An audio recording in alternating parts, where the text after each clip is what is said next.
आपको फिर से हमने जायका दी है।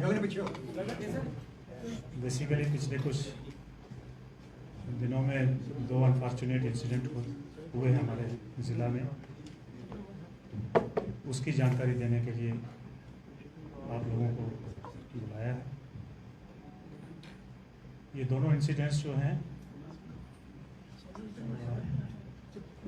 हाई ग्रेड के इंसिडेंट्स मीन्स 2 मर्डर हुए हैं, जिसमें सबसे पहले मैं जो हमारा थाना हदूद कक्काडंगा के अंदर हुआ है, इसमें हमें 29 तारीख को पिछले महीने की 29 तारीख को हमें एक गुमशुदगी की रिपोर्ट इतला आती है कि चसाना का रहने वाला संदीप सिंह जो घर में नहीं आया। उसकी जब हम तहकीकात हम लोगों ने शुरू करी, उसको ढूंढने लगे, तो पता चला कि वो एक उसी इलाका का रहने वाला प्रदीप उससे काफ़ी परिचित था और उसके साथ आना जाना उसका रहता था।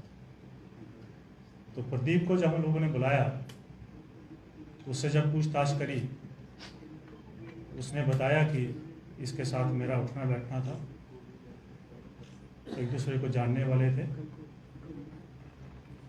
और वो अक्सर संदीप से पैसे उधार लेता था, कोई गेम वगैरह में वो पैसे लगाता था। तो जब संदीप ने उससे पैसे मांगे तो उसने प्लान बनाया कि मैं इसको अब ख़त्म करूँगा। तो उसको पैसे देने के बहाने वो उसको रियासी में ले जाता है और चनाब के किनारे जाके उसको धक्का देके चनाब में फेंक देता है। तो इस सिलसिले में जब हमने रियासी पुलिस को अप्रोच किया, उन्होंने हमारी मदद की। इसमें SDRF की टीम को भी हमने इन्वॉल्व किया और वहाँ की जनता को भी इन्वॉल्व किया और हम डेड बॉडी की पड़ताल में लगे। 4 तारीख को हमें वहाँ उस लड़के की, संदीप की डेड बॉडी मिली। उसका जो भी फॉर्मेलिटीज़ हैं वो करने के बाद डेड बॉडी जो है घर वालों को हवाले कर दी है। इसमें अभी तक हमने संदीप को अरेस्ट किया है। प्रदीप को अरेस्ट किया है और उसने एक और शख्स का नाम लिया है, एक और लड़के का नाम लिया है, जिसको भी आज हमारी पुलिस जो है श्रीनगर से लेके आ रही है। दूसरा, इसमें क्योंकि हमारे लिए एक किस्म की ब्लाइंड मर्डर था, थाना police, concern SDPO, concern SHO और SP नॉर्थ, इनकी टीम ने बहुत ही बढ़िया काम किया है, बहुत मेहनत की है इस केस को ट्रेस करने के लिए। चाहे वो रियासी में भेजना हो, रियासी वालों के साथ तालमेल करना हो, इंटेलिजेंस को गैदर करना हो, टेक्निकल एस्पेक्ट्स को देखना हो, उन सब पे इन्होंने बहुत बढ़िया काम किया। दूसरा जो केस है वो RSपुरा सब डिवीज़न का है, जिसमें हमें इतला मिली 4 तारीख की सुबह कि एक फीमेल डेड बॉडी जो है, अननोन फीमेल डेड बॉडी खेतों में पड़ी हुई, बड़ियाल ब्राह्मणा गांव है, वहाँ के खेतों में पड़ी हुई। तो हमारी टीम ने जो भी बेसिक फॉर्मेलिटीज़ होती हैं हमारे SHO SDPO ने, और इस वक्त उसका चार्ज जो है, क्योंकि वहाँ के SP जो हैं वो छुट्टी पे हैं, तो उसका चार्ज जो है SP साउथ के पास है। इन्होंने वहाँ FSL टीम मंगवा के उस जगह का मुलायजा करके डेड बॉडी को कब्ज़े में लेके और उसके बाद उसका पोस्टमार्टम वगैरह करवाने के लिए हॉस्पिटल ले गए। इन द मीन टाइम इनकी अलग अलग टीमें जो हैं वो अपने अपने काम पे लग गई। जैसे कि इस लेडी का जो अननोन है उसका पता करना, ये कौन है, कहाँ की रहने वाली है, क्या वजह रही, किसने इसको इस तरीके से मारा है, वो सारी चीज़ों की पड़ताल करना शुरू कर दिया। इस हसना में जब हम अलग अलग जगहों पे जाके लोगों से पूछताछ करना शुरू किए, डेड बॉडी को देख के ऐसा लग रहा था कि ये यहाँ की रहने वाली नहीं है, बाहर की हैं। तो लोगों से पूछ पड़ताल जब शुरू हुई तो शाम तक हमें पता चल गया कि ये कहाँ की रहने वाली हैं, इनका नाम क्या है और इनके साथ और कौन कौन था। तो इसी दौरान हम टेक्निकल एस्पेक्ट्स को भी देख रहे थे और हमें पता चला कि एक आदमी जो है, जो इसके साथ, इसका मोस्ट प्रॉब्ली हस्बैंड है, वो वहाँ से फरार है और वो ट्रेन से सवार होकर जिस समय तक हमें पता चला तो वो जलंधर के आसपास में उसका लोकेशन आ रहा था।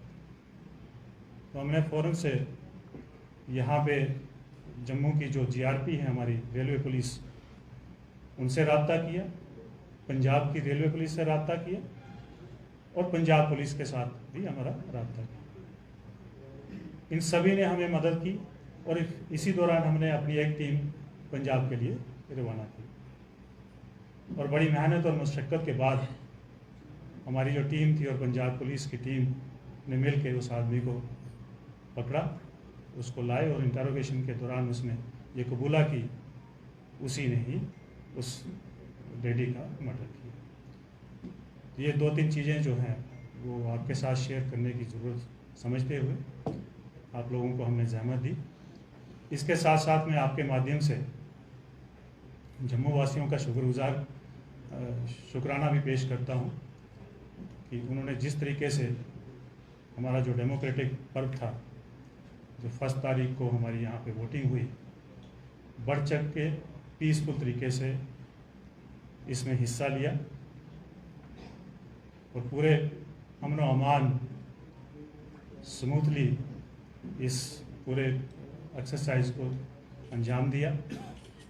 अब मैं आपके माध्यम से एक और गुजारिश और अपील करना चाहूँगा जम्मू वासियों से कि कल जो है वो इसका फाइनल है, कल रिजल्ट्स आएंगे, गिनती होगी, तो मेरी ये तवक्कात रहेंगी और मेरी आशा रहेगी और मेरी ये इल्तिजा भी रहेगी कि जिस अमन व अमान और पीसफुल तरीके से हमने इतनी बड़ी एक्सरसाइज को कंक्लूड किया है, उसी तरह जो कल की एक्सरसाइज भी जो है वो भी कंक्लूड होनी चाहिए पूरे अमन व अमान और पूरे शांतिपूर्ण तरीके से।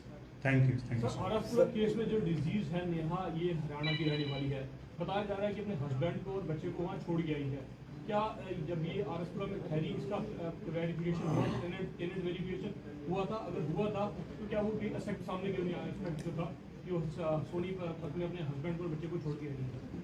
देखिए, ये अभी जो है इसमें क्योंकि पूरी इंटरोगेशन नहीं हुई है, पूरी जानकारी नहीं है इस मसले में, लेकिन छोटी छोटी चीज़ें ये हैं कि ये उसकी दूसरी शादी थी, वो पहले वाले हस्बैंड को छोड़ के अब इसकी दूसरी शादी थी, जो 3 महीने से यहाँ पे रह रहे थे। जैसे बाकी लेबरर्स रहते हैं वैसे इसी तरीके से यहाँ पे रह रहे थे। नहीं, अभी इसके बारे में मैं कुछ कह नहीं सकता जी। सर, मर्डर कैसे किया गया नेहा का? हाँ, जो अभी तक इसने बताया है कि ये किसी के घर में रहते थे किराए पे, वहाँ रात को इनका कोई झगड़ा हुआ किराएदार मकान मालिक के साथ। उसके बाद इन्होंने सोचा कि हम यहाँ से चले जाते हैं और वहाँ से निकल के ये बाहर की तरफ निकले हैं और इस जो ये अबंडेंट आप क्या कह सकते हैं गौ खाना जो है, उसमें जाके किसी गांव वाले के गौ खाना में जाके रात को रुके। इसके कहने के मुताबिक जब नेहा सो गई तो मैंने ईंट से उसके सिर में वार करके प्लस जो दुपट्टा था उससे स्ट्रैंगुलेट करके उसको मारा। तो रीजन क्या था मर्डर का? देखिए, रीज़न के ऊपर भी हम लोग इस एस्पेक्ट को देख रहे हैं, अभी फिलहाल हम क्लियरली कुछ कह नहीं सकते। देखिए, अभी कुछ इस बारे में मैं कुछ नहीं कहूँगा। सर, हाल ही में जम्मू कश्मीर पुलिस को एक बड़ी कामयाबी मिली है, रिंग रोड में आईईडी को डिफ्यूज किया गया, क्या उस संदर्भ में किसी की गिरफ्तारी हुई है? देखिए, वो एक अबंडेंट चीज़ हमें मिली थी वहाँ पे, उसके बारे में अभी हमें ये ज़रूर था कि हमारे पास